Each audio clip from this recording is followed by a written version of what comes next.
When I began my work in hypnosis, I never imagined it would lead me here. What started as simple past life regression soon became something far greater, something that defied logic and yet felt deeply familiar. As I guided people into trance, they began to speak of lives that weren't on Earth. They spoke of light, of other worlds, of missions they could not remember until that moment. At first, I thought these were isolated cases, unique fragments of imagination. But over the years, I began to see a pattern, a tapestry weaving itself through hundreds of souls, all telling the same story. They said they volunteered to come here. They weren't trapped in karma.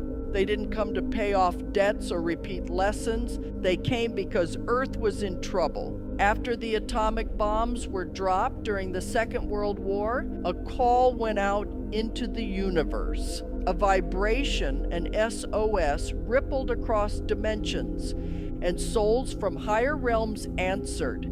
These were pure beings of light, souls who had never known suffering, never known the density of matter. They came to assist humanity to raise the planet's vibration from within. Many of them had never been human before. They didn't understand pain or hatred or separation, and yet they chose to step into it fully. They came knowing that the moment they entered a human body, they would forget who they were. This forgetting was not a punishment. It was part of the design, for if they remembered too soon, they could not complete the mission. They needed to experience humanity, to truly feel it. I remember asking in one of my sessions, why would anyone volunteer for such a difficult assignment? And the answer came simply, because of love. They said Earth is one of the most beautiful planets in the universe, and they couldn't bear to watch it destroy itself. They saw our wars, our pollution, our anger, and yet they saw our potential, our art, our music, our capacity for compassion. They knew what we had forgotten, that within every human heart there is the memory of Source. These souls began arriving in waves. The first came after the war, bringing light where there was so much despair. They were quiet, gentle souls, many of them healers, teachers, empaths. They really struggled here. They didn't understand cruelty or conflict. Many wanted to go home, though they could not remember where home was. But their very presence began to shift the energy. Their vibration, just being here, helped others awaken. They planted seeds of peace without even knowing it. Each session confirmed it again and again. This was not coincidence. This was a plan, a divine coordination across time and dimension. And as I listened to these stories, I realized Earth was never abandoned. Help had arrived. It just didn't come in ships or grand displays of light. It came quietly through souls disguised as ordinary humans. You may be one of them. You may have always felt different, like you don't quite belong here, like you're waiting for something, but you don't know what. That feeling, that longing, it's the echo of your mission calling you to remember. As I continued my work, the pattern became unmistakable. The souls who came to Earth did not arrive all at once. They came in stages, 3 distinct waves, each with its own purpose, its own energy. The first wave arrived soon after the Second World War. These were the pioneers, the ones who stepped forward when the vibration of Earth was still heavy with pain. They came into a world still echoing with fear and destruction. Many of them were born in the late 1940s and 50s. Gentle souls, sensitive, compassionate, often deeply misunderstood. They didn't like conflict. They didn't understand hatred or cruelty. Even as children, they felt out of place, as if they'd landed on the wrong planet. They didn't come here to shout or to lead revolutions. Their presence alone was the revolution. Their energy, soft, loving, nonviolent, was their gift. By simply existing here, they began to raise the vibration of the collective. But life was difficult for them. Many battled depression, loneliness, and a deep homesickness they couldn't name. They often said, "I just don't belong here." And I would tell them, "You're right. You came from somewhere else." They were the first wave of light in a darkened world. They broke the ground so others could follow. Then came the second wave. These souls began arriving in the 1970s and 80s. Unlike the first, they carried a stronger frequency, bold, determined, with a quiet knowing that they had work to do. They were often described as bridges. They understood the pain of humanity, but didn't want to get lost in it. Many of them grew up watching the chaos of the world and thinking, there has to be another way. They were drawn to healing, to technology, to art and communication. They were the transformers, the ones who could blend spirit and science, energy and intellect. But they too faced struggles. Many had trouble connecting with others. They felt the need to help, yet didn't know how. They were preparing the way for what was to come, the great awakening of consciousness. And then the third wave arrived, the children of light. Many of them were born in the 1990s and beyond. These souls didn't need to be taught about higher truth. They are the embodiment of it. They come into this world wired differently, vibrating at a higher frequency from birth. They don't carry the same karmic weight as the generations before them. They don't need to awaken. They already are. You can see it in their eyes, calm and ancient, even as children. They often challenge authority, question old systems, and refuse to follow rules that make no sense. They came to dismantle what no longer serves Earth and build something entirely new. Where the first wave carried peace and the second brought transformation, the third wave brings creation. They are the architects of the new Earth. Some call them indigo children, crystal children, starseeds. But labels don't matter. What matters is the frequency they hold. They are the living proof that humanity is evolving. Each wave builds upon the last, like ripples spreading outward through water. The first softened the ground. The second shifted the structures. The third plants the seeds of the future. This has been happening quietly, without fanfare, without recognition. Most of the volunteers don't even know who they are.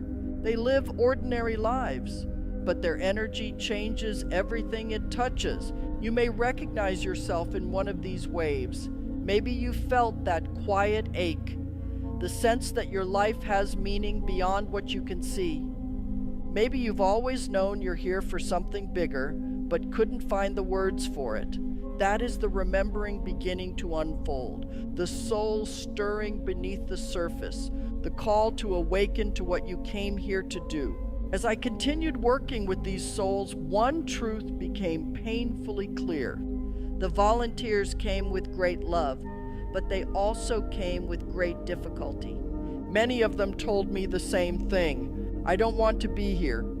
Not out of selfishness, and not because they were ungrateful, but because the density of Earth hit them like a shock to the system. They were used to higher realms, worlds of harmony, unity, and light.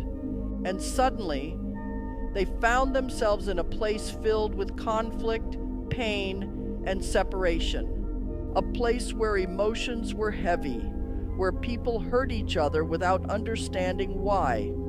For souls who had never experienced this before, the adjustment was overwhelming. Some of them struggled with depression from a very young age, not because of trauma, but because of memory, a memory of home, of a place that felt safe and familiar, an ache in the heart that whispered, "This isn't where I'm from."